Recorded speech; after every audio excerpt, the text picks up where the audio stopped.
তো অনেকে আমাকে কমেন্ট করতেছেন যে ভাই এখানে যে আই এম ইন্টারেস্টেড যে ফর্মটা আছে সেই ফর্মটা আমি ভুল সাবমিট করে ফেলছি, বা কোনো কিছু না লিখে, যেখানে কোনো কিছু না লিখে কিন্তু আমি এখানে সাবমিট করে ফেলছি। তো এখন কি কন্টেন্ট মনিটাইজেশনটা পাবো না বা কোনো সমস্যা হবে? সত্যি বলতে ভাই কোনো সমস্যা নেই, ঠিক আছে। মানে সবচেয়ে বেশি যে আমাকে কমেন্ট করতেছেন সেটা হচ্ছে যে এখানে কোনো কিছু না লিখেই এখানে সাবমিট আমি করে দিয়েছি। হ্যাঁ, বাট অর্থাৎ অনেকে আবার বলতেছেন যে এখানে বুলেট ট্যাপ লেগে আমার এখানে সাবমিট হয়ে গেছে, বা এখানে যা লিখছি তা ভুল লিখছি, ভুল লিখে আমি সাবমিট করছি। তো এখানে কি আমার কোনো সমস্যা হবে?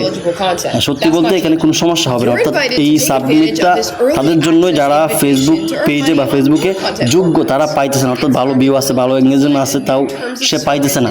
তার জন্যই কিন্তু এই সাবমিট অপশনটা, ঠিক আছে। সে যদি সাবমিট করে তাহলে কিন্তু পাবে। আর আপনি আমি যদি সাবমিট করি ভালো ভিউ নাই তাহলে কিন্তু পাবো না, ঠিক আছে। এই সাবমিট নিয়ে মাথা গরম করার কিছু নেই, এখানে ভুল করলে কোনো সমস্যা নেই, ঠিক আছে। তবে এই সাবমিট না করাটাই ভালো।